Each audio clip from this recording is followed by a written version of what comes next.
Hello, hello Stéphane, comment ça va? Salut Habib, ça va bien et toi? En forme, en forme. Ça me fait plaisir de te recevoir aujourd'hui. Merci à toi de m'accueillir. Ah bah on va parler du sujet de papa. Une Ça part te une part parle? importante une part importante de nous-mêmes?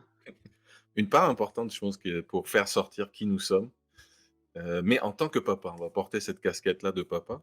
Donc, raconte-moi un peu, toi, de ta famille, papa, tu papa de combien d'enfants? Ouais, bien sûr. Bah, écoute, moi, je suis papa de 2 garçons, dont un qui a 18 ans, que je vais appeler Alex et de Clem qui a 14 ans. Donc bah, ça fait un petit moment déjà que je suis papa. J'étais papa pour la première fois à l'âge de 25 ans et Ouais. j'étais ravi d'être un jeune papa et donc voilà, ma famille s'est constituée de ces 2 grands garçons aujourd'hui, donc 2006 et 2009 pour leur naissance.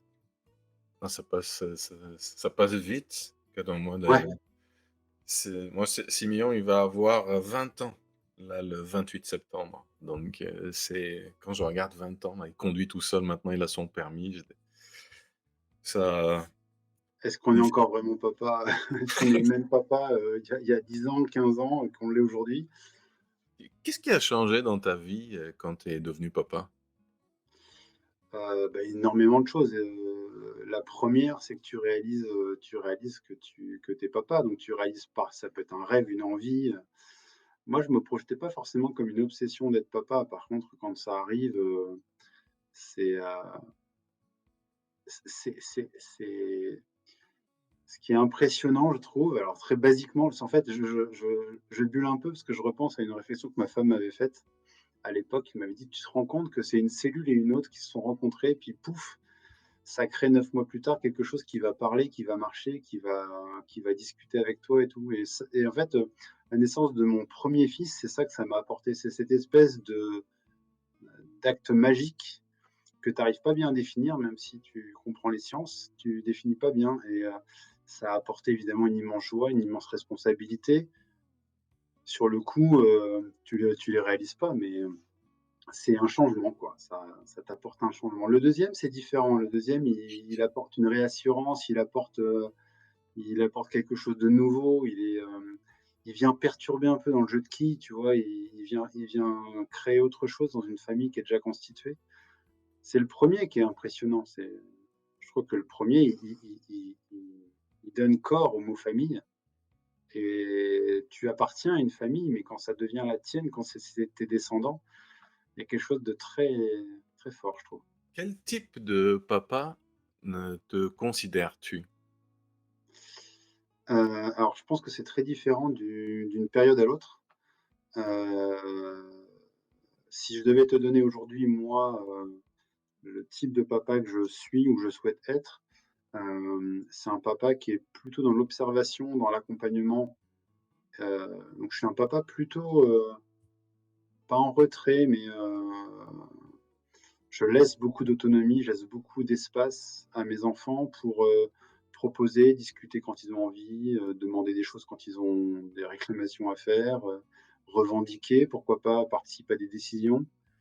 Donc je leur laisse beaucoup d'espace. Donc je suis un papa, ouais, environnant, je dis souvent ça un peu. Je suis dans leur environnement, je suis toujours là, toujours disponible, mais j'essaye de pas être intrusif. Alors, je te dis ça, ils ont 18 et 14 ans, c'est plus vrai aujourd'hui que ça ne l'était quand il fallait que je les amène d'un trottoir à un autre, mais aujourd'hui, ce serait ça, ouais. Est-ce qu'il y a des choses que tes enfants, aiment en toi et l'ont partagé avec toi?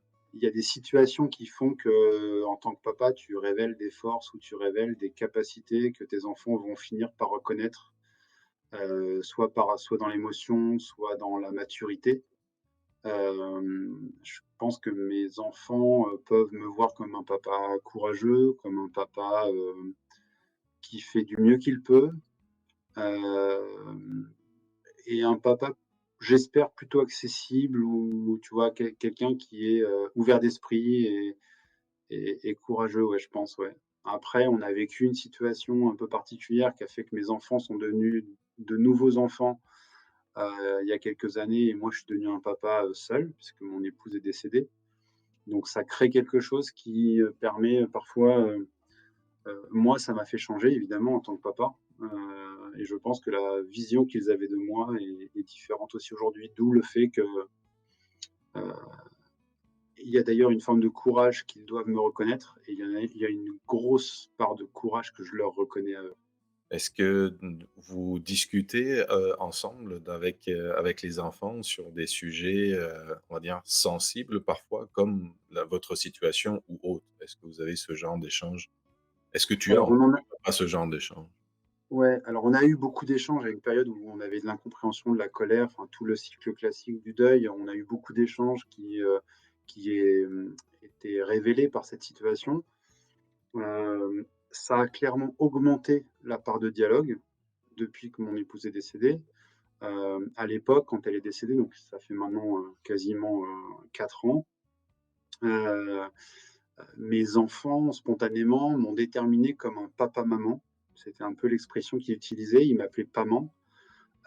Et c'était génial parce que ça m'a permis du coup de comprendre et de les entendre me verbaliser le fait qu'ils avaient besoin de la rigueur, de la stabilité, de la distance au sens, de la non-intrusion, j'entends, qu'un père peut avoir.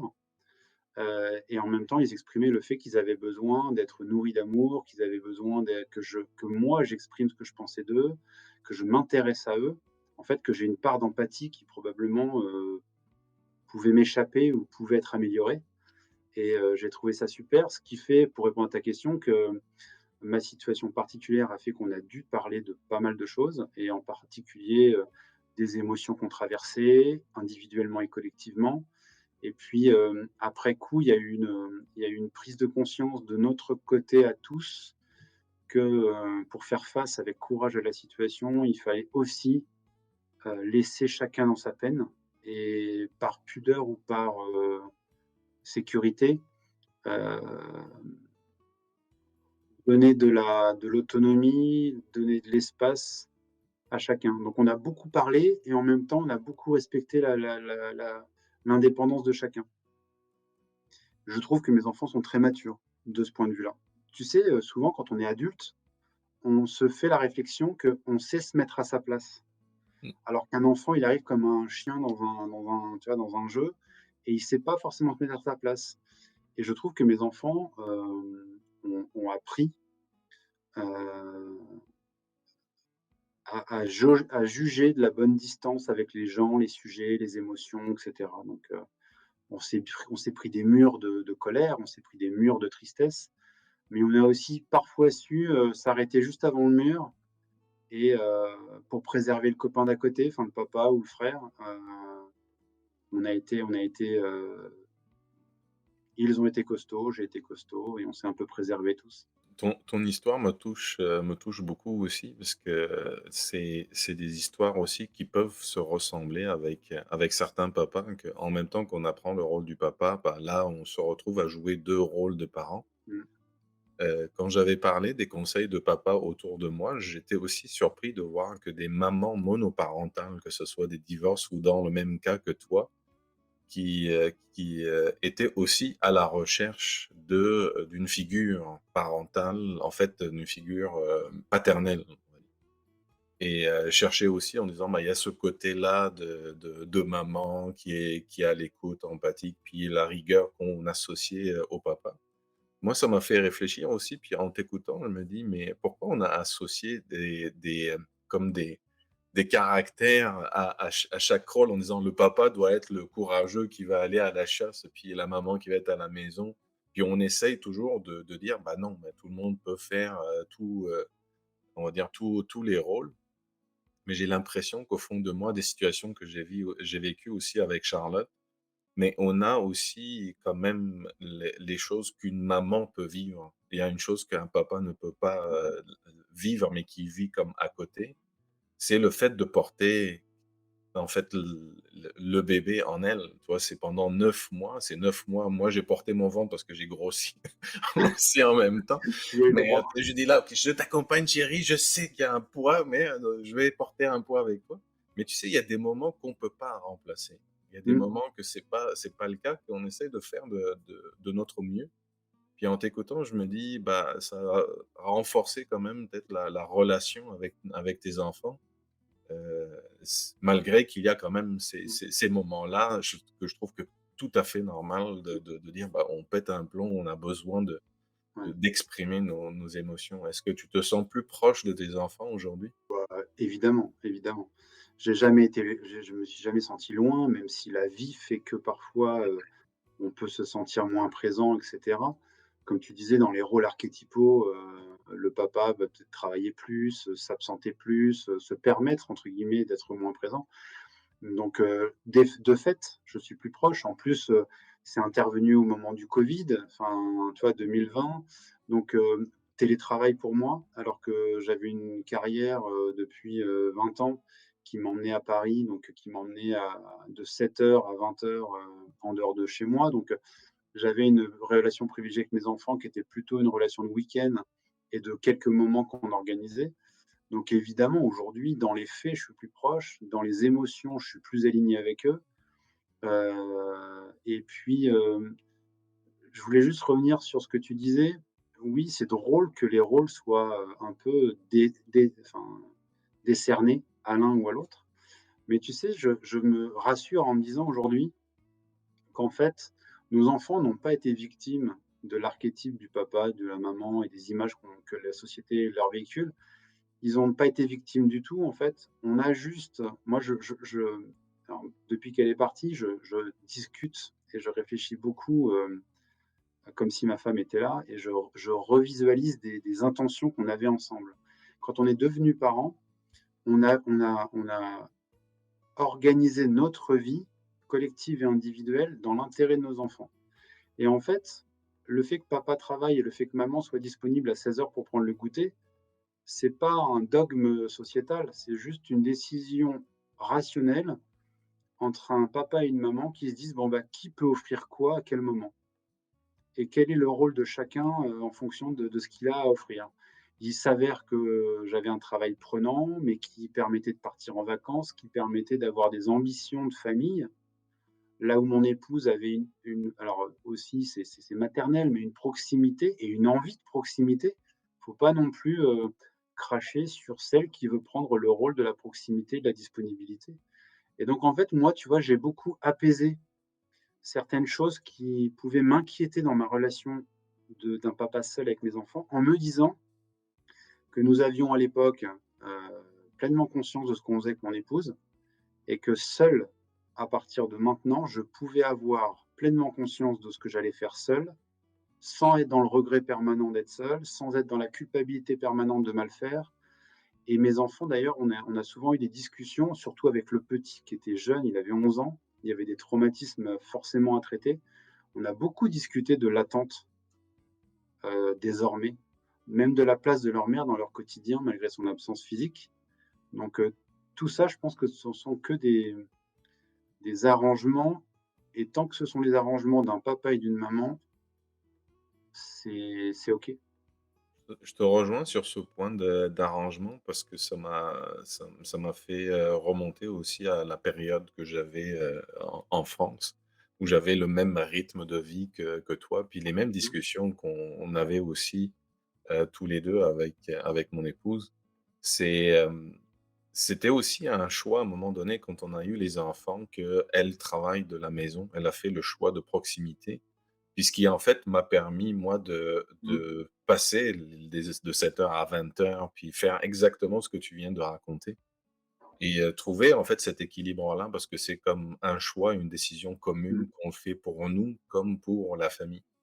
mmh, Donc moi, je vivais à part, on va dire, la vie de mes enfants, une partie à travers ce qu'elles me racontaient, ce qu'elles passaient, en fait, mmh, avec eux et je trouve que c'était quand même une très bonne idée, le fait de ne pas avoir des parents qui étaient jamais présents, étaient jamais là et voir aussi le on va dire, son enfant grandir, puis être présent quand il y a un certain besoin. mmh, Et que juste le délaisser pour une nounou ou quelqu'un qui, en fait, mmh, l'éduque pour toi et je me demande si ce choix-là n'a pas rapproché nos relations ou faisait part de rapprochement ou de consolidation de nos relations aujourd'hui avec nos enfants.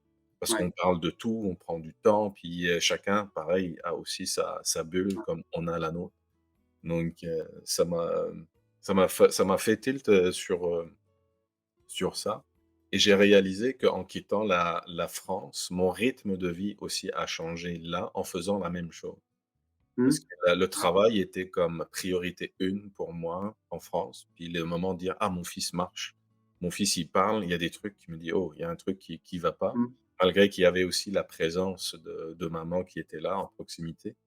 Mais, en venant aussi au Québec, j'ai réalisé qu'en faisant la même chose, j'avais plus de temps. Puis j'ai mis la famille en priorité. Mmh. Parce que j'ai décidé de dire: «Bah, tiens, ça, c'est le moment de vivre des choses avec mes enfants aujourd'hui. Demain, ils vont quitter la maison, ils vont partir, et construire leur propre nid aussi. Mais, j'aimerais bien garder comme Mmh. souvenir de dire: «Bah, ah, le nid parental est toujours là s'il faut Mmh. revenir». Donc tu vois, d'essayer de se préparer à ils vont partir, mais en même temps, leur garder cette base de Mmh. personnalité, cette base de vie familiale aussi. Donc, mais la notion de famille peut être, différente aussi, aujourd'hui. Ça peut être un autre sujet en fait de détaillé sur, Ouais, et tu vois, nous, il y a des événements de vie, toi, ton déménagement, moi, la perte de mon épouse, qui provoquent des changements de modèles familiaux mmh, ou des changements de relations. Mais en fait, heu, tout le monde pourrait décider en fonction d'une période, en fonction d'un besoin, de changer son rapport, et je trouve que c'est très facile de dialoguer. Moi, j'ai découvert que c'était très facile de dialoguer avec des enfants. Alors évidemment, il faut passer l'émotion, mais une fois que alors après, moi, je on a aussi toujours considéré, les enfants dans une discussion comme étant, des acteurs, des contributeurs d'une discussion. Donc, moi, je me suis rendu compte que c'était très facile de discuter, de rediscuter des rôles. Hem Et bon, après, tu le sais, hein, un peu plus tard, j'ai créé une entreprise. Ça a été un autre moment où, par exemple, tu vois, j'ai un de mes fils qui était 1 an plus tôt dans l'insécurité totale et qui demandait énormément de réassurance. C'était le plus jeune, qui, quand j'ai créé ma boîte, m'a dit: «Tu sais papa, s'il faut qu'on mange des pâtes pour que tu t'épanouisses, ça me pose pas de problème, vas-y, quoi». Et en fait, c'est drôle parce que d'un revers de main, en fait, de ce dialogue-là a suffi, parfois à juste recaler, resimplifier des choses qui pouvaient être anxiogènes, complexes. Donc, c'est ouais, c'est chouette quand on peut, s'autoriser à challenger parfois ces modèles familiaux. Tu sais, moi, j'aimerais bien qu'un père un jour se lève la main en disant, «Bah, tu sais quoi? Ça fait 10 ans que je les vois pas grandir, j'aimerais bien le faire». Tu sais, dans les pays du Nord en Europe, par exemple, les parents peuvent, enfin le père peut, assez spontanément, facilement, faire accepter, son opinion quand il a envie de s'impliquer plus dans la vie de famille. Je rêve que ce soit alors une volonté, c'est génial, mais si c'est déjà une possibilité, c'est super. c'est, drôle que tu parles un peu de comment a eu la réaction de ton fils en disant: «S'il faut manger des pâtes, vas-y». Ça me rappelle, Vas-y. quand j'ai lancé mon entreprise en fait ici, puis dit: «OK, maintenant je m'y mets à fond». On est passé d'un gros revenu à 0 en disant: «Maintenant, je me focalise sur mon entreprise». J'ai eu comme un sentiment de culpabilité en tant que Mmh. père, en disant que j'entraîne toute ma famille avec mon délire à moi, puis, tu vois, le sentiment d'insécurité et plusieurs fois, j'ai eu comme des discussions schizophrènes avec moi-même en disant: «Qu'est-ce que tu es en train de faire?» et tout, puis j'avais des propositions de rejoindre des entreprises, faire le développement de l'e-commerce en Amérique du Nord et tout. Puis au fond de moi, il y avait des trucs, je dis: «Tu n'es plus fait pour ce genre de choses, il y a un autre chemin à prendre». Mais ce chemin-là, pareil, c'était en plus avec le début de la pandémie, puis, c'était en plein milieu Mmh. de ça aussi, ce revirement. Puis j'ai décidé à un moment de dire: «Je m'assois et je vais présenter les choses à mes enfants, à ma famille». Je dis: «Écoutez, on me propose ça, 200 000 de salaire, je ne vous vois plus, puis je me lance là-dedans, puis on a une sécurité financière. Puis là, j'ai zéro avec mon entreprise. Je me lance là-dedans, je me bataille depuis un moment. Je Qu'est-ce que vous me conseillez de faire?» Ils ont eu la même réaction que ton fils. Il dit: «Papa, tu as pas fait tout ça pour rien, Mmh. donc il faut que tu continues pour voir qu'est-ce que ça donne». Et là, je me suis dit: «Moi, je doute de moi-même, mais mes enfants m'ont montré Mmh. qu'ils doutaient pas de moi». Et aujourd'hui, ça a pris toute une tournure, puis c'est en train de monter petit à petit. Puis les projets que j'avais en tête, j'ai réussi à faire comme un équilibre avec ma vie familiale et mon travail. D'où ma question pour toi. Est-ce que tu arrives à garder un équilibre famille-travail avec tout ce que tu vis et tu lances aussi toi de ton côté? Spontanément, je te dirais non, pour pas te mentir, on se connaît. Pourtant c'est le travail principal. Un travail, enfin, mes anxiétés, mes mes mes doutes et mes enthousiasmes ne sont guidés que par la recherche de cet équilibre. Donc de là à te dire qu'aujourd'hui c'est le cas, non, parce que ça voudrait dire que je suis pas assez impliqué dans un des 2 sujets. Par contre, j alors, je suis en paix avec moi-même depuis quelque temps, un peu plus en paix, suite à ce qui m'est arrivé et suite à l'injustice que j'ai considéré, vivre. Heu, je me suis aussi, un peu, enfin, je vais dire un truc bizarre, mais je me suis aussi, j'ai remis mon ego en place. C'est-à-dire que mon épouse est décédée et je me suis dit, «OK, tu es triste, c'est horrible et cetera» et j'étais profondément détruit, hein. J'ai mis du temps à réaliser qu'il y avait une vie après ça. Mais je me suis dit: «Toi, tu es vivant, toi, tu es là, toi, tu es leur père, tu as une carrière, tu as une vie, tu as des études à financer et cetera, donc toi, tu es là, donc tu mets ton ego au milieu de la pièce et tu lui expliques qu'en gros, les doutes, il faut les résoudre, que les complexités, elles sont simplifiées, elles sont gérables et puis voilà et puis, de toute façon, c'est ta croix, quoi. Vas-y, quoi, fonce». Donc je cherche, j'ai accepté le fait que je n'étais pas parfait, que ça ne serait pas parfait. Je fais encore en ce moment quelques insomnies chaque semaine, mais quand je dors pas, c'est soit parce que j'ai envie de penser à quelque chose qui me manque, soit j'ai envie de résoudre un problème qui me taraude, soit j'ai envie de m'enthousiasmer pour un enjeu que mes enfants sont en train de vivre. Tu vois? J'ai vécu Parcoursup cet été, j'ai vécu, heu, l'envie que mes enfants avancent sereinement, l'envie aussi de les voir passer à autre chose, hein, parce que, tu sais, 4-5 ans, c'est un peu le moment où on se dit: «On peut peut-être un peu lâcher les valises et se détendre». Donc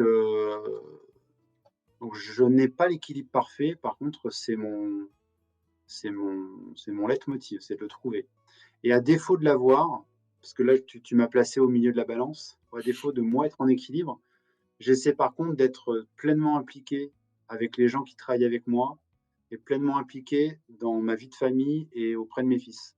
J'ai réussi à trouver l'espèce d'équilibre qui consisterait à dire: «Tu es pleinement là et on verra après pour le reste». Tu vois? J'arrive à vivre l'instant présent. Je crois que c'est ça en fait le truc, c'est voilà. J'ai remis l'instant présent comme un ingrédient majeur de ma vie, ce qui fait que tout n'est pas parfait, mais chaque chose mérite d'être vécue, à l'instant où on y est, quoi. As-tu un souvenir de ou une anecdote particulière que tu peux me raconter on va dire que toi, papa, avec tes enfants?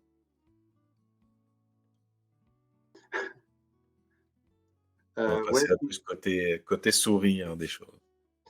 Alors, ouais, j'ai des anecdotes, j'en ai plein. Il y en a une qui me fait sourire là quand j'y pense, c'est une photo que j'ai prise cet été. Hem, c'est une anecdote dans le sens où la photo a révélé, la complicité immédiate, instantanée et fraîche, que nous pouvions avoir dans certains moments et l'anecdote, c'était voilà, on était en Italie en vacances. On s'est pris en photo devant une énorme statue, évidemment, des canons de beauté, italiens comme ils savent le faire et on a tous les 3, on s'est pointés devant la statue et au moment de la photo, on a tous les 3 eu une expression de visage, heu, qui fait vraiment du bien, quoi. Enfin, tu vois? Qui est c'était pas une photo convenue, on s'était pas mis d'accord sur une attitude, hem, aucun, n'était en marge. Tu sais, des fois, tu en as toujours un dans le groupe qui fait un peu la gueule ou qui regarde ailleurs. Là, il y avait un éclat dans l'œil de chacun, il y avait un sourire, total de tout le monde et il y avait une attitude, tu vois, dans la posture, dans un bras, une jambe, qui donnait l'impression que tous les 3 au même moment, on avait envie de fun, on avait envie de twist. Et ça, c'est une anecdote qui me plaît parce que c'est une anecdote qui est très pudique. C'est-à-dire que il y a que moi qui vois ça quand je regarde la photo.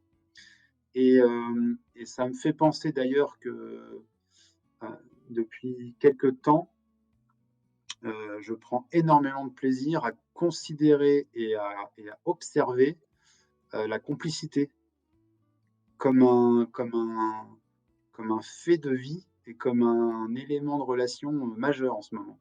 Mais ils sont grands, mes garçons. Donc, tu vois, je transforme un peu mon rôle de papa en mode de complice. Et ça m'épanouit très fort. Ça me soulage de la responsabilité d'être un papa qui a raison, qui pense à tout avant les autres et tout ça.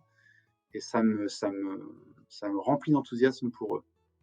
Je vais rebondir sur ça, sur un truc que je fais avec Siméon quand on va quelque part. Puis, toujours à chaque sortie qu'on fait, j'ai une photo que je fais avec les enfants, une photo de couple, puis une photo que je fais avec Siméon, avec la seule chose à faire, c'est ne faire un visage neutre, comme si on est là. C'est Charlotte lui dit: «Mais souriez!» Je lui dis: «Bah oui, on sourit tout le temps. Sur toutes les photos, on sourit tout le temps» et on a une série de photos, d'ailleurs, il faut que je fasse un album avec ça, où on a juste nos photos avec on a une tête comme ça, mais on est que tous les 2 et c'est Ouais, devenu comme une tradition qu'on fait à chaque fois c'est et génial. ce qui m'emmène, en fait, à te poser, cette question-là. Est-ce que vous avez une, tradition familiale, que ce soit un héritage on va dire de ta famille ou quelque chose que vous avez mis en place, un peu l'équivalent de ma photo avec, mon fiston? Euh, je vais t'en raconter deux rapides. Il y en a un, il est structurant pour nous maintenant, et puis il y en a un autre, cette année, il va disparaître, donc je t'en parle avec un peu d'amertume. Et il est un peu honteux en plus, donc tu vas peut-être le couper au montage, mais en gros, j'ai un rituel avec mes enfants qui est un héritage de ma vie de famille et de ma vie de couple avec mon épouse, c'est qu'on prend l'apéro le vendredi soir. On prend l'apéro le vendredi soir parce qu'en fait, on veut absolument avoir un moment privilégié où les gens se racontent des choses, où on a un temps consacré à nous, euh, où chacun va pouvoir rentrer, sortir dans la discussion, venir, repartir. Donc le format apéro, souvent apérodinatoire, il a l'avantage d'être un format ouvert, convivial.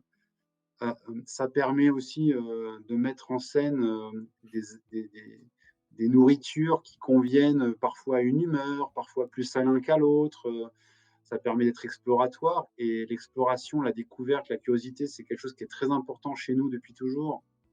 Et on aime l'idée d'avoir un rendez-vous où on se concentre et on se consacre à nous autour d'une découverte ou de quelque chose d'un petit peu qui fait plaisir. Comme on dit souvent chez moi, enfin, dans ma famille, on dit souvent un moment satisfaisant, tu vois. Manger un truc que tu as voulu toute la semaine, passer un moment et tout. Ça, c'est la première anecdote. Je vais le perdre aujourd'hui, je te dis ça, parce que mon fils de 14 ans, il est fan de basket, donc son entraînement, c'est le vendredi soir, il finit à 21h. Et mon fils qui vient de rentrer à la fac à Paris-Sorbonne en histoire, il a trouvé le moyen de me mettre son bloc d'histoire de l'art le vendredi soir, il rentre à 21h. Donc, voilà, je vais être un peu seul désormais. Et la deuxième anecdote qui est hyper importante et qui existe depuis que mon épouse est décédée. Alors, je ne veux pas faire dans le glauque, mais quand il a fallu choisir un endroit pour que mon épouse repose en paix, on a choisi avec mes enfants une particularité, c'est qu'on a choisi une pierre tombale dans laquelle il y a un énorme espace creux dans lequel, bon, évidemment, quand on te livre ça, tu as payé suffisamment cher, on te met des cailloux blancs dedans. Mais en fait, depuis que mon épouse est décédée, à chaque endroit que nous allons, on ramène un caillou et en fait, on remplace un caillou blanc par un caillou qui vient du Verdon, de Grèce, d'Italie, d'une plage, etc. Parce que mon épouse aurait aimé voyager plus qu'elle ne l'a fait. et qu'avec mes enfants, on s'est donné une mission, c'est de faire partir mon épouse partout dans le monde. Et donc, le jour des obsèques, j'ai présenté cette initiative au micro, à l'église, je m'en souviens. Et depuis 4 ans, tous les mois ou tous les 2 mois, il y a une nouvelle destination, une nouvelle pierre qui est apportée par moi ou par ma famille et par nos proches. Parce qu'on a donné l'idée à tout le monde et à chaque fois que je vais me recueillir sur sa tombe, c'est génial de découvrir qu'elle a été, tu le sais, elle a été au Canada, qu'elle a été, à La Réunion et cetera, et c'est vraiment des satisfactions. Donc voilà la 2e anecdote, et le rituel qu'on a ensemble. Et j'espère que mes enfants iront très loin dans leur vie avec cette idée. C'est super ça. Je trouve que super, c'est la tante à Charlotte, c'est plus de la crémation qu'ils ont fait, puis ils ont planté un arbre à un endroit, un parc qu'elle voulait, où elle voulait être. Puis quand tu y vas aujourd'hui aux États-Unis, l'arbre, il est toujours là, puis ça il appelle, il s'est nommé en son nom. C'est, Ouais. je c'est, c je je trouve touchant ce que tu viens de dire parce que c'est, heu on tourne une page, mais sans oublier. Nous, on a perdu un bébé et il s'appelait Justin. Puis pour moi, c'était important de ne pas oublier, dire: «OK, oui, ça va faire, comme, 12 ans maintenant». Mais pour moi, c'était aussi important comme en travail en tant que papa aussi, d'un enfant qui était aussi attendu, puis il est plus là. Pour ça, je dis parfois que j'ai 2 enfants et un ange. Mmh mh. Mais tu vois, c'est pour ça que tes histoires me touchent aussi d'une façon indirecte par rapport au deuil ou suivi. Donc, c'était important pour nous de garder que c'est présent. Donc comme si des choses qu'on fait pour garder qu'on t'a pas oublié d'une façon ou Ouais. d'une autre, et que il y avait une décision qui était prise, mais c'est chacun, pareil, a vécu son deuil d'une façon, différente, que ça soit avec les enfants. Ça a rapproché les familles aussi et parfois, si nous, on n'y pense pas, parce que c'est arrivé quand même à les fêtes de Noël. Donc les fêtes de Noël depuis 12 ans, c'est plus pareil pour nous, Ouais. mais tu vois, il y a c'est comme c'est tous les membres de la famille, pas juste nous, qui ont Mmh. été touchés par ça. Puis tu le vois, chacun met une bougie d'un côté, il a sa bougie à lui, il a son moment à lui. Mais il y a des moments qui sont tout le long aussi dans, on va dire, dans la vie qui sont liés. Et je trouve que peut-être c'est notre moyen de ne pas oublier, enfin de continuer à vivre, mais de garder quand même une place ici, parce que Mmh. comme si quelqu'un a participé à notre existence Mmh. aujourd'hui ou à ce que nous sommes devenus, Mmh. c'est comme rendre indirectement un hommage, bah, Ouais. à ne pas oublier, mais à ne pas oublier de vivre aussi.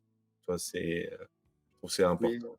tu as raison, et je trouve que le point commun, entre ton histoire et même ta posture de papa et celle que moi j'ai essayé de développer récemment, heu, ça fait genre que c'est commandité, mais en fait ça l'est pas tant que ça, mais c'est que, il faut aller chercher des raisons positives d'avancer, de se souvenir, de se renouveler.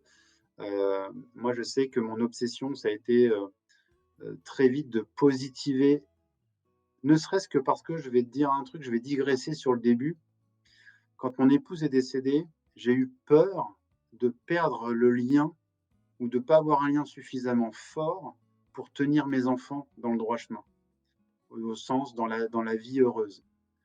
Et en fait, je me suis tellement inquiété de ça, que ça a mis en évidence l'importance que j'avais à me réinventer, à écouter les besoins, à prendre du temps sur des choses qui n'étaient pas instinctives, et cetera. Par exemple, une anecdote, tu vois? Quand elle est décédée, je pouvais piquer des crises sur toutes les tâches ménagères que j'avais à faire. C'est horrible ce que je fais comme raccourci, mais d'un seul coup, tu te sens investi de tout et tu fais tout. Sauf qu'en fait, c'était une colère qui leur était pas adressée. C'était pas insurmontable pour moi de faire les tâches ménagères, mais ça me rappelait à quel point elle n'était pas là, ça me rappelait à quel point j'étais seul et ça me rappelait à quel point j'allais toute ma vie durant être un esclave de mes enfants, parce que j'allais être le père qui doit, entourer, faire à la place d'eux, et cetera. Et au fur et à mesure, sans cracher dans la soupe du tout de ces contraintes, quotidiennes, mais au fur et à mesure, j'ai cherché à positiver. OK, non, tu fais les choses que tu dois faire, tu rends service à la communauté famille, tu leur laisses du temps pour faire du sport, tu laisses du temps pour grandir et cetera et aujourd'hui, qu'ils sont grands et qu'ils ont une forme d'indépendance, qu'ils ont une forme de prise d'initiative et qu'ils me soulagent concrètement dans la vie de tous les jours de ces choses-là, je me dis: «OK, ma réaction a permis une forme de remise en cause et ça les a impliqués, ça les a responsabilisés. Moi, ça m'a détendu et faut chercher à construire du positif ou à admettre plus les choses, tout le temps, en fait et le fait de la faire voyager, ça m'amuse. Le fait de boire l'apéro, et de penser à elle, ça m'amuse. Heu, Ça rend possible le fait d'en parler, ça rend possible et normal le fait d'en parler, donc c'est génial. Quelle est ta plus grande fierté, de d'être papa? Je pressens qu'ils vont être capables de vivre sans moi.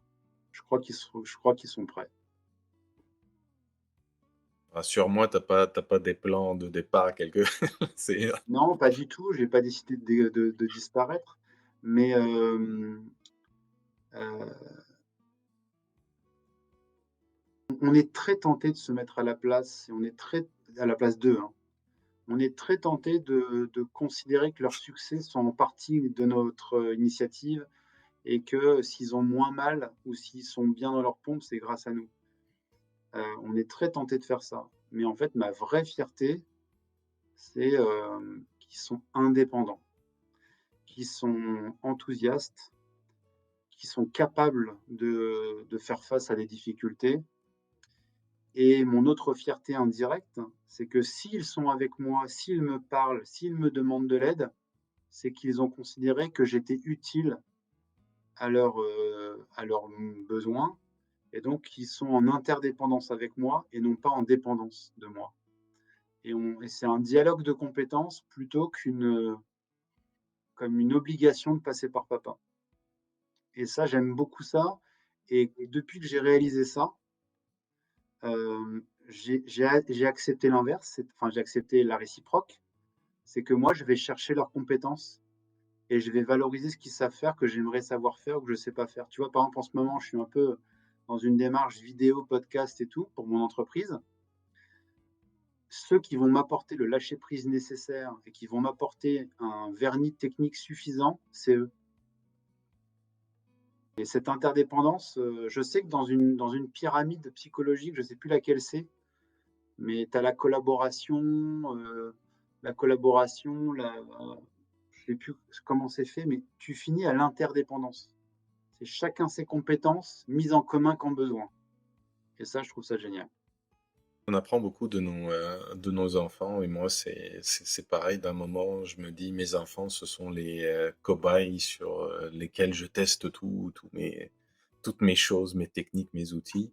Mais en même temps, je me rends compte que dans la vie, comme on ne sait pas tout, puis on croit savoir tout, puis, on a l'impression de détenir parfois une vérité. J'ai mis ça de côté depuis quelques années et je suis beaucoup plus aussi à l'écoute des personnes qui m'entourent et surtout mes enfants. Je te racontais tout à l'heure l'impact qu'ils ont eu dans une décision professionnelle, mais souvent, je le dis aussi à mes enfants, c'est agréable de discuter avec eux parce que j'apprends. Mon fils, il a commencé l'école d'ingénierie, puis il va rejoindre un club d'étudiants qui travaille sur la crypto, la programmation, le trading. Il m'a raconté hier, il me dit, le gars qui est responsable de ce club-là, il lui a dit: «Tu es le premier au Québec qui comprend ce que je dis».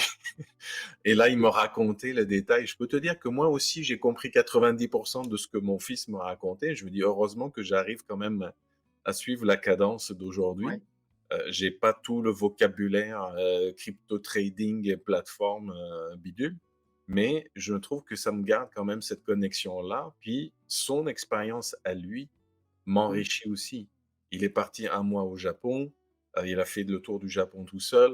Bah, tout ce qu'il raconte, je me dis: «C'est son histoire» et à travers son histoire, sa passion qu'il a vécue, bah, ça nous donne envie, ça nous enrichit nous aussi Mmh. et on a un plan d'y retourner aussi en famille où lui, il sera notre guide.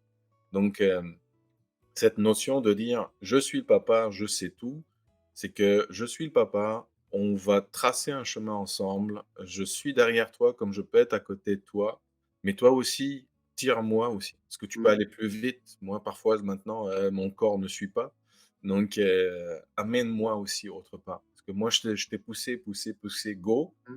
donc mais n'oublie pas que ton papa est oui, toi. Ouais, Eh c'est oh! ça. Donc mais ça que je trouve aussi la vie de famille, comment on peut évoluer aussi ensemble.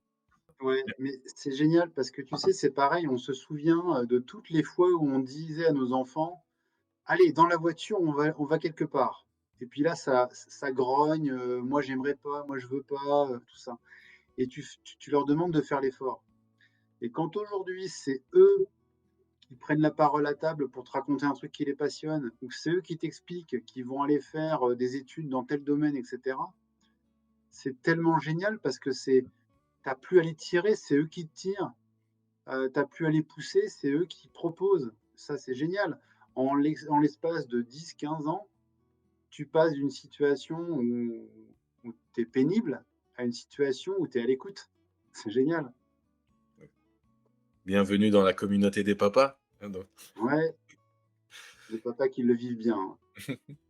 Stéphane, je sais que tu es dans le monde de la technologie, et j'aurais une question par rapport à toi, entre la technologie et les enfants.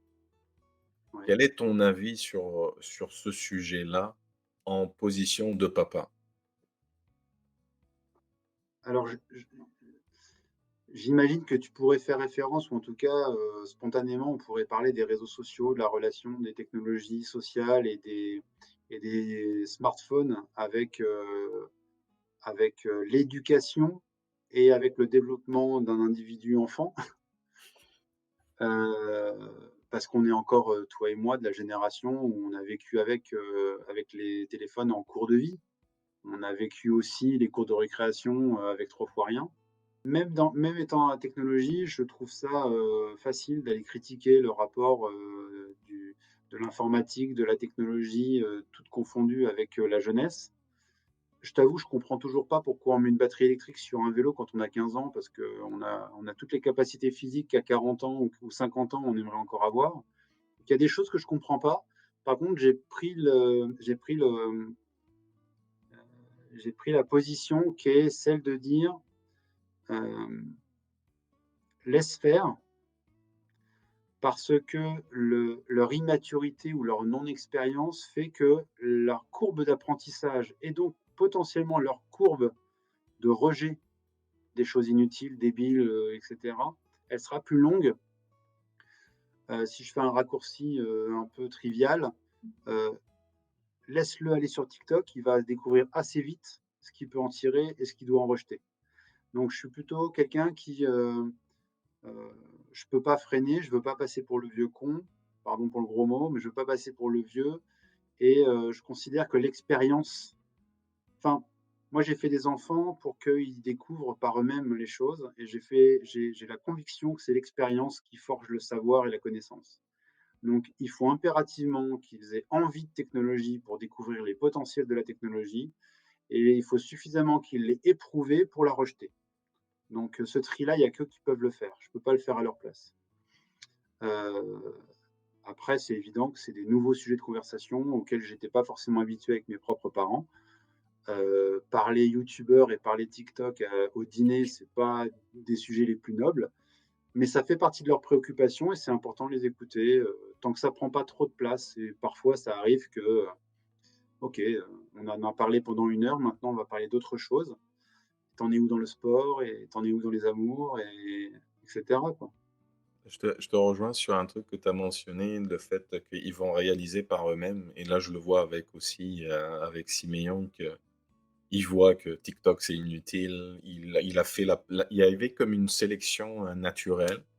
Il y a une chose, par contre, c'est comme l'addiction de dire: «Bah, est-ce qu'on est capable d'arrêter? Est-ce qu'on est capable de?» Et moi, je me suis dit toujours, c'est que si tu veux changer quelque chose ou modifier une habitude, ça ne sert à rien de juste la stopper, mais il faut Mmh. la remplacer par quelque chose. Parce que si tu l'arrêtes, tu vas te retrouver avec un trou, tu sais pas quoi faire.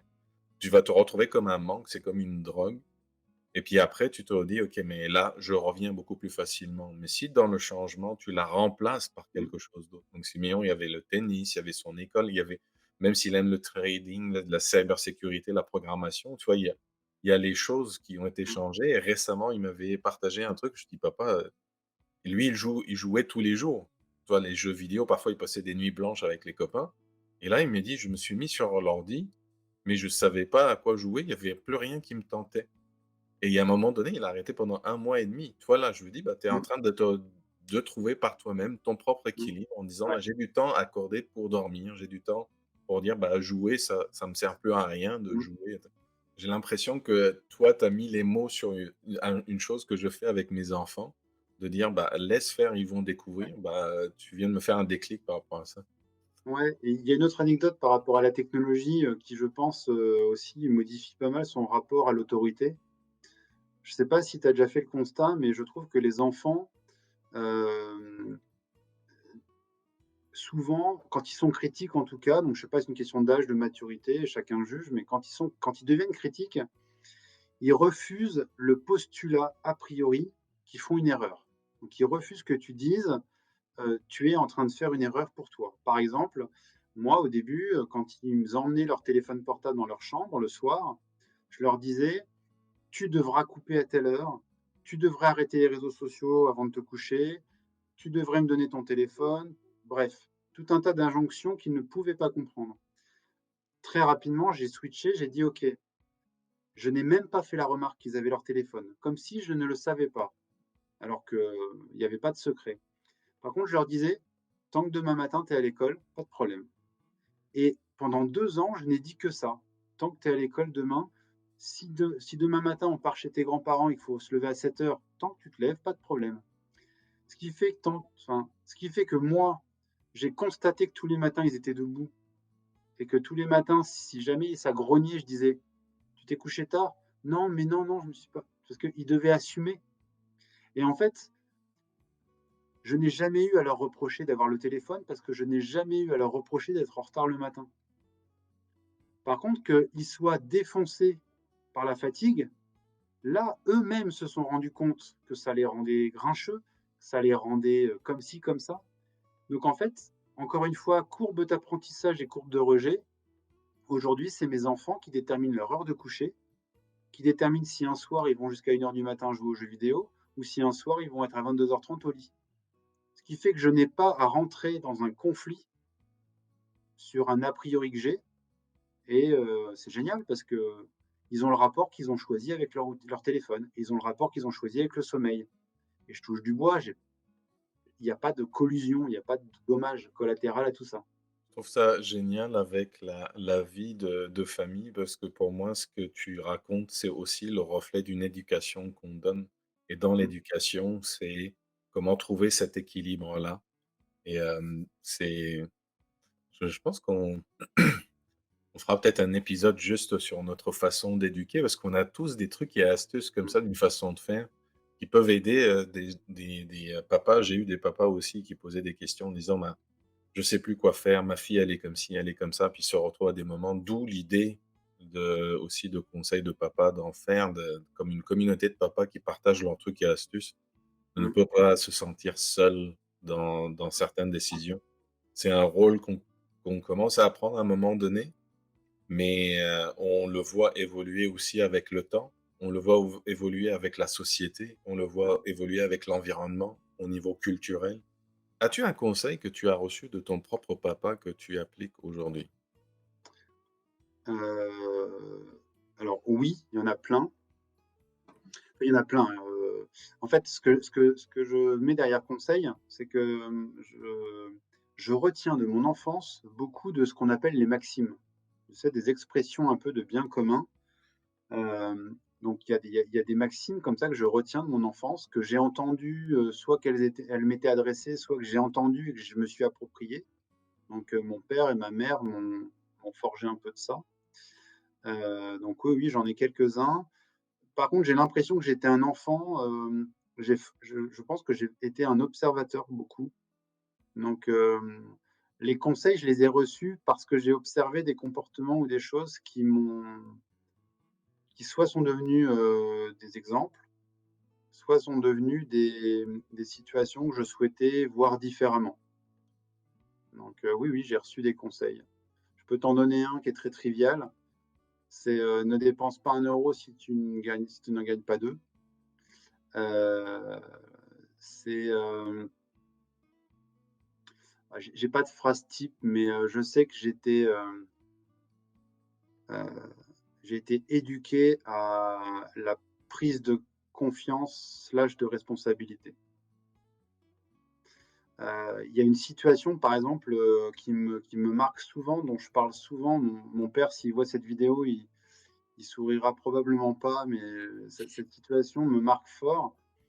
C'est qu'à l'âge où tu apprends tes multiplications, il me disait, alors il était pas présent, hein, à cette époque-là, il était pas très présent dans ma vie de tous les jours. Ce qui fait qu'il pouvait arriver à 19:30, 20:00 à la maison et puis parce qu'il me voyait pas en train de faire mes devoirs, il disait que je foutais rien. Ça pouvait être ce genre d'a priori-là. Mais, j'en ai jamais voulu parce que je comprends aujourd'hui qu'on ne voit que ce qu'on veut voir et qu'on n'interprète que nos propres peurs. Il voulait que j'avance, quoi, il voulait que je travaille. Mais, quand il me disait par exemple, par hasard un week-end, en train de cuisiner ou en train de faire quelque chose, il me prenait au jeu de 4 fois 4. Je lui répondais 16, il me disait: «Non»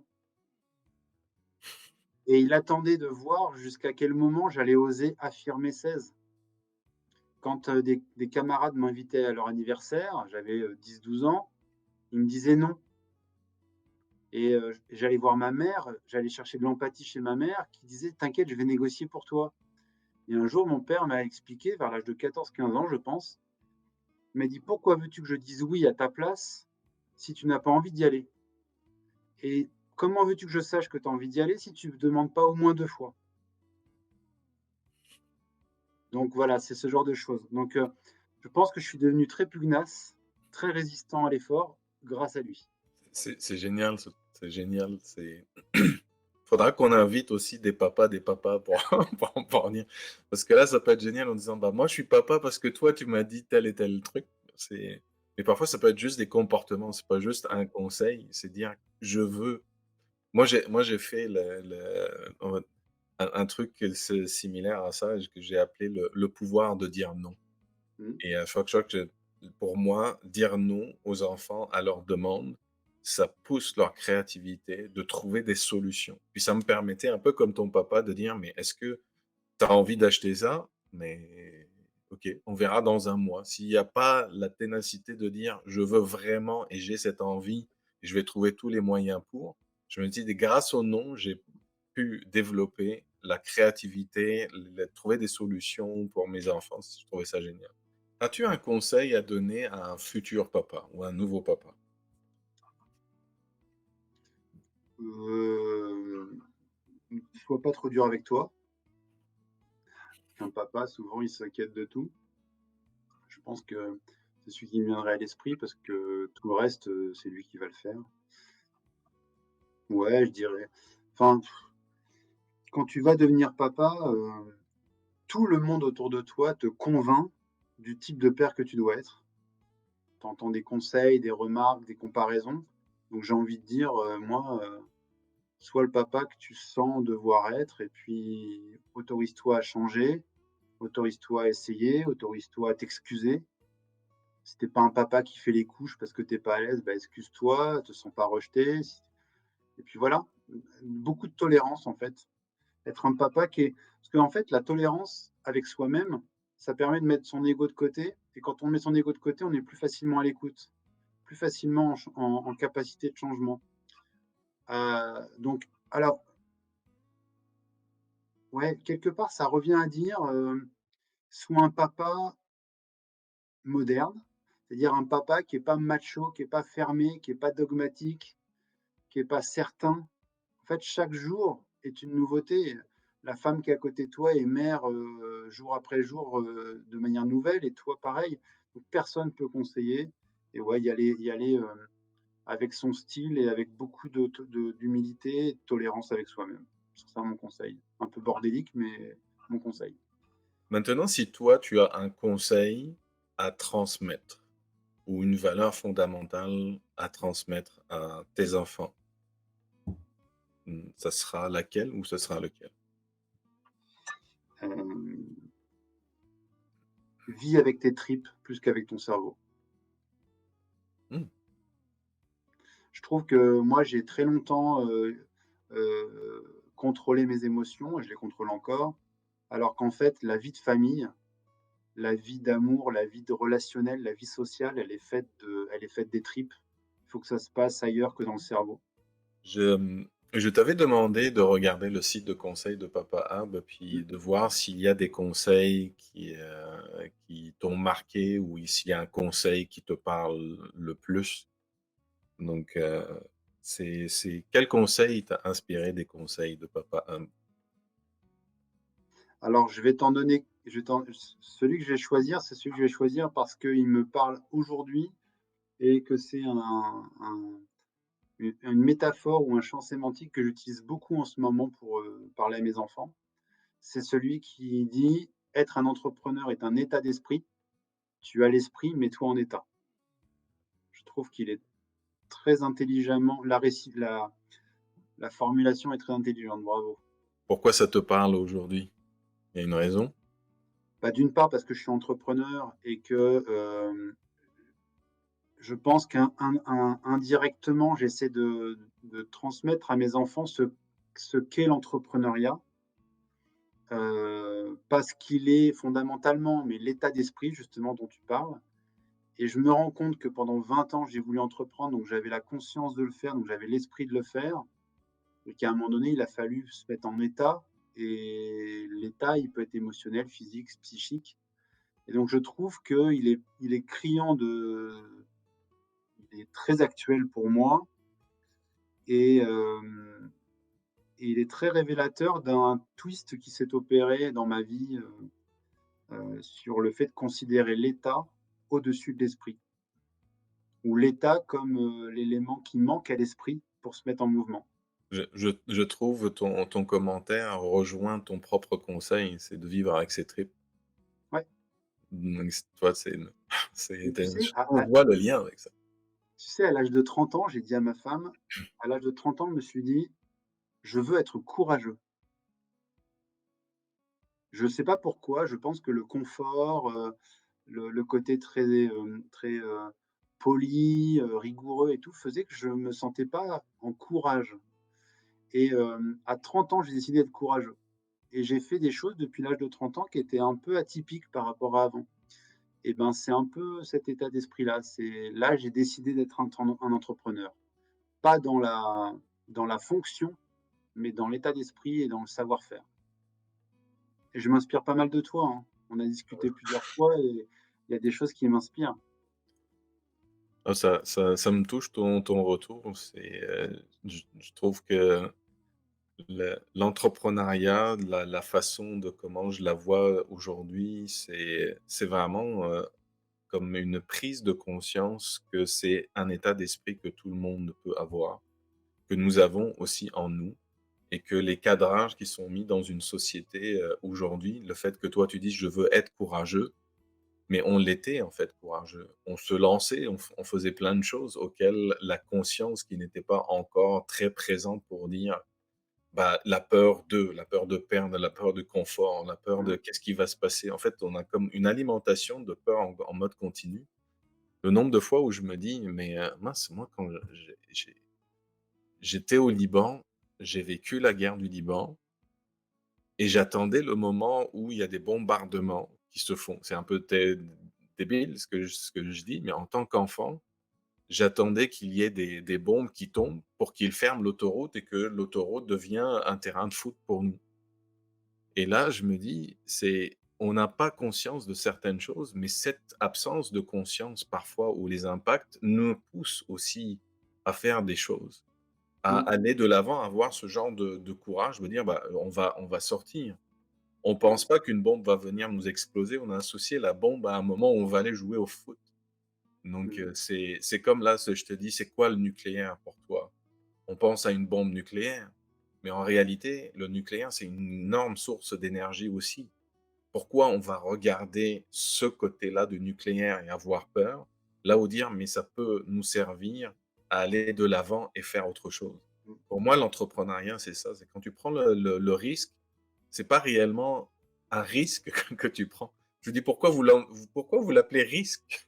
C'est même pas une risque. Ouais, Moi, je le vois une aventure. Bah, si tu vois aventure, bah, tu as plus envie d'y aller de l'avant que dire: «Bah, ah, j'ai un risque de perdre ma voiture, perdre ceci». OK, mais moi, mmh, je suis né tout nu et je vais partir tout nu. Donc mmh, entre 2, je peux m'habiller et me déshabiller. Donc en réalité, je suis pas venu avec, habillé en costard cravate. oui, Donc et c'est ça qui, en fait, me permet de relativiser en disant: «Mais retourne à la base des choses parce que tu es venu avec quelque chose mmh, et ce quelque chose, il y a juste à les réactiver, enlever tout ce qu'il y a autour de nous». ouais, je suis D'où le d'accord. changement de mindset. Et il y a des termes que tu utilises beaucoup et que je retrouve à chaque fois que tu me racontes une anecdote de ta vie entrepreneuriale, de ta vie de papa, quand on échange et je retrouve ça dans mon discours là en discutant avec toi. Je crois que toi et moi, on a envie, je sais pas si on a réussi et je j'imposerai pas l'observation, mais je crois que toi et moi, on a envie que la créativité ait plus de place que la culpabilité. La culpabilité, elle est là et elle est, je pense, probablement très culturelle. C'est, réussir mieux que l'autre, c'est, abandonner ses parents, c'est la culpabilité d'avancer dans le monde, en oubliant ses amis d'enfance. Il y a plein de culpabilités qui se construisent au fur et à mesure des années et ça devient une peur de perdre ou une peur de ne pas réussir, donc une pa culpabilité de l'acte manqué. Ce qui est dingue, hein, c'est qu'on commence notre vie, on culpabilise d'avoir concrètement abandonner des gens ou quoi que ce soit et on finit par avoir, par anticipation, peur de vouloir, de désirer et on a remplacé, je crois que chez toi et chez moi, ce que je ressens quand on discute, à chaque fois, je ressors galvanisé de nos échanges parce que j'ai l'impression que tu as remplacé la culpabilité héritée ou contextuelle, environnementale par le désir de créativité et c'est clairement laisser de la place à l'enthousiasme, laisser de la place au vide, laisser de la place, à ce qui est nouveau et ça, j'adore ça. Je trouve ça génial que, tu puisses véhiculer ça dans une discussion, vive et je trouve ça super qu'on retienne de toi, de l'enthousiasme, de la créativité, en même temps, tu es pas décérébré, c'est-à-dire que tu as conscience de ce qui se passe moins bien, mais on en est tous conscients. Par contre, on compose avec ce qu'on a pour aller vers le mieux, vers l'aventure, vers le courage, vers la créativité, vers l'échec potentiellement si on fait un peu de si on se projette, mais c'est génial. C'est Je trouve ça cool, je trouve ça nourrissant. Merci beaucoup Stéphane pour ce retour-là. C'est aussi motivant pour, voir, que directement ou indirectement, on peut avoir un impact sur notre entourage.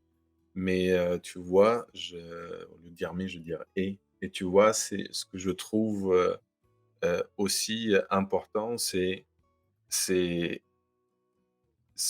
mindset, il est en toi et c'est ton propre pouvoir. Donc, la prise de conscience que tu es capable de faire, c'est aussi la prise de conscience que tu as le pouvoir de faire les changements.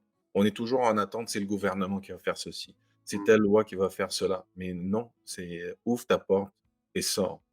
Parce que moi, je sortirai pas à la place de Stéphane. Stéphane ne sortira pas à la place d'Habib. ouais, Il se lancera pas à sa place. Il peut l'encourager, il peut l'applaudir, il peut lui dire: «Bah non, ce que tu fais, c'est n'importe quoi». C'est tout ce que on peut se dire ou parfois échanger un enthousiasme qui peut être contagieux. Mais in fine, l'action, c'est toi qui vas l'avoir et quand tu l'as fait, tu vas te rendre compte de ton propre pouvoir et c'est ça le truc, c'est qu'on a des pouvoirs en nous qui ont été comme en cocotte minute, puis, dire, bah, c'est comme un peu l'éléphant qui grandit avec, une chaîne, au point qu'il est tellement énorme qu'il sait qu'un coup de patte, il arrache la chaîne, mais comme il a vécu avec cette chaîne-là, il se dit: «Je ne peux pas me libérer» et ça reste bloqué avec ça. Je dis: «Mais non, on peut le faire». Je vois le temps passer, c'est toujours ah non, moi, on peut partir de des heures de discussion, ouais, c'est mais vrai. moi, je voulais te remercier pour ton temps, papa Stéphane, pour, ton partage, pour ton histoire. Je pense qu'il y a des papas ou des familles qui vont se retrouver avec cette histoire-là, avec les anecdotes même, les expériences, les trucs et astuces qu'on fait avec nos enfants, mais aussi avec nous-mêmes. Nombre de fois que Mmh, je trouve que, on apprend à se découvrir, en analysant un peu nos comportements et puis ça nous permet de voir, ce qu'on était, ce qu'on est devenu et peut-être Mmh. ce qu'on va être plus tard. Ce sera la belle C'est surprise. ça. On J'ai passé refera la même vidéo dans 20 ans, on en reparle.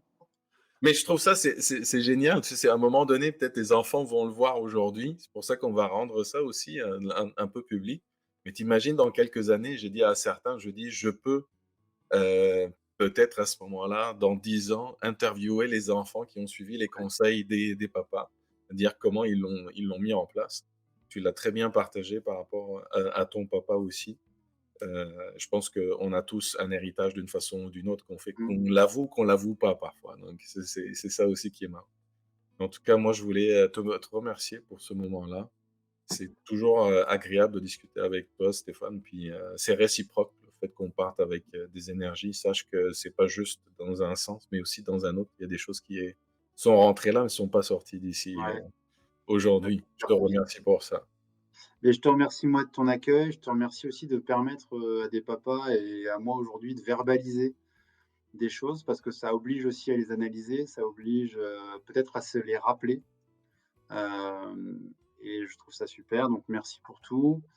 Et puis, longue vie à ce format, longue vie à tes conseils et puis, j'espère que mes enfants, et d'autres enfants seront jaloux des conseils que tu donnes à ton fils, que tu donnes à tes enfants et que nos conseils, mes conseils, auront, un petit bout de trajectoire aussi sur la toile et dans les esprits. C'est chouette en tout cas. Il faut Merci donner de beaucoup. la place au papa. Ex exactement. Merci beaucoup, Stéphane. Merci à toi. Je te souhaite une très, très belle journée. Merci, très bon moment et puis belle journée à toi. Ciao, ciao. Bye.